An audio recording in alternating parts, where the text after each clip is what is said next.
All right, now we hear from J.W. Ragley. The question of online education presents a great opportunity for us to hear from you, both the technological aspect as well as the pedagogical aspect. There's a term called course access. It almost sounds like what you have if you pay your country club dues. That wasn't very good. Course access is a term related to online education, and this is your area of expertise, so give us your thoughts on this opportunity for the 21st century. Great, thank you, Orrin, and thank you again, Palmetto Promise Institute, Ellen, and the board members for having this forum. It's been a great discussion so far. Great conversation, and I look forward to your questions. So, this is my notepad these days. Mr. Brennan, there's a stylus, so I found my pencil that I asked you for earlier. So I'm going to talk about course access and online learning, but before we get to the details, the question is always, well, why? Why online learning, blended learning, and course access? And the why is actually pretty simple, because it's good for kids. Because kids want to do it. You know, I see my friend here, Melissa Byers, who actually was born in the year I graduated high school, which makes me feel very sad inside. I'm getting very old now. But Melissa, there was a world when I connected to the internet and it went beep and dialed up. Now y'all just talk about where's the Wi-Fi. 5-year-olds talk about where's the Wi-Fi. So that's the why, because it's good for kids, it provides opportunity for personalization, to increase access to low-income families that may not have access to great teachers in their particular schools. It increases learning and a whole bunch of other stuff. So course access.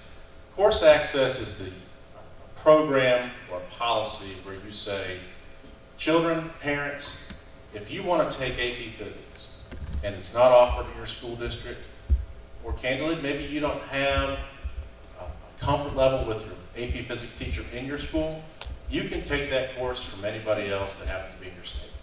Now, maybe that's from the State Department of Education, maybe it's from a university, maybe it's from an online learning company or nonprofit, but we're going to provide you the opportunity to take any course that you'd like to online with a teacher that meets your schedule.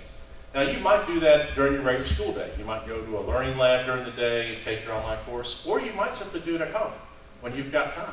Or you might do it on the weekends, or you might do it after your job that you might have because you do work to help support your family at home. But course access allows families the choice to pick a curriculum and course and a structure that meets their needs for their particular child and their interests. So why is that good for kids? Well, one is personalization of learning. You know, you can get your phone in almost any color that you want today. You can get any type of data plan. You can get any type of apps like that. But in education, we have tried to standardize it. You're going to learn this standard on this day for 15 minutes, and whether you get it or not, we are moving on to the next standard because my pacing guide provided to me by district or by my State Department of Education says I've got to move on. We're getting out of that mindset in education, and it's coming, and it's personalization of education to where we meet the needs of the children where they are, not what's good for the adults in the system because that's what our pacing guide says to do. So we're going to personalize education, and online and blended learning allows personalization much more to a degree than has previously been possible in the past.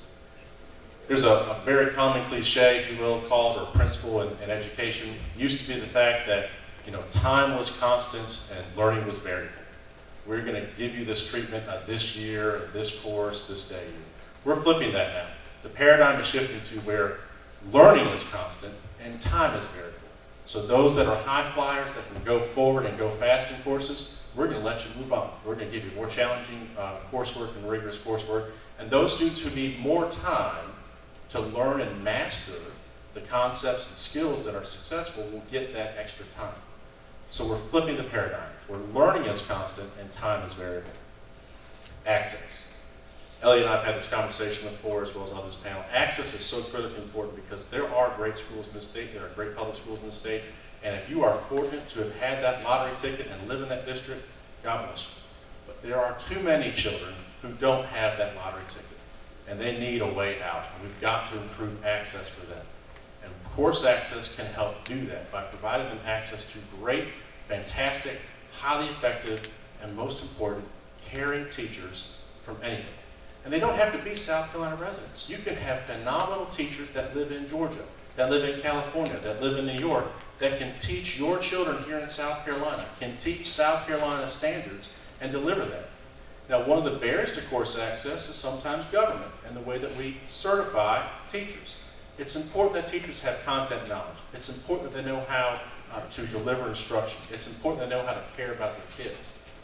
But there isn't necessarily a magic rhyme or reason why they have to have a piece of paper that says, I have a South Carolina license. Why not simply allow saying, if you've got the knowledge, if you've got the skills of the teacher, and if you've got the results of a proven highly effective teacher, then we'll let you teach. That's a barrier to course access that will have to overcome if we pursue this policy is how do providers, again, whether it's the state, universities, companies, nonprofits, how do they get them in the states that they're not dinged on their accreditation report because they might use a teacher that holds a piece of paper that says Florida as opposed to South Carolina.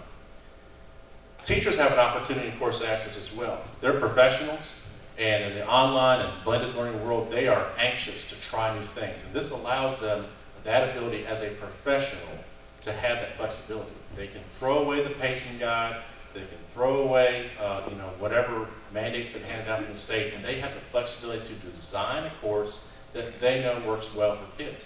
And if they find out something that doesn't work well, and by the way, we shouldn't be afraid to fail.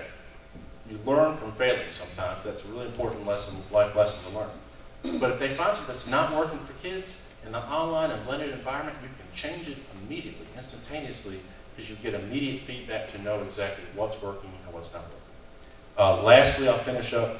Oh, my phone just went on. Oh, there we go. Sorry about my notes. So change. Change is hard. I've said a lot. I'll focus on here. Change is really hard, but it's coming. More and more students are going to be taking at least one online course in their elementary and secondary education days. When you go to higher education, you'll probably take a lot of online courses, so change is coming. We have to empower districts, individual schools, charter schools, and parents with the ability to embrace this change. Empowerment's a very big part of the company that I work for and I'm proud to work for, so we want to make sure that policies are in place around course access and around online learning in all its forms, from full-time to credit recovery and everything in between, that people are empowered to make really good decisions, to try new innovative approaches, to analyze whether those approaches work or not, make those adjustments, and then spread that innovation around. It is not going to come down from a top-down strategy. Course access allows the soil conditions to be improved for innovation and for kids to make great choices. And at the end of the day, all our policies up here have been about kids and what's good for kids. And so course access, I'm hopeful in the future, will come to South Carolina in a structure that will allow innovation to flourish. At the end of the day, kids like Melissa will get a great education because of it. Thank you. Thanks, Shaven.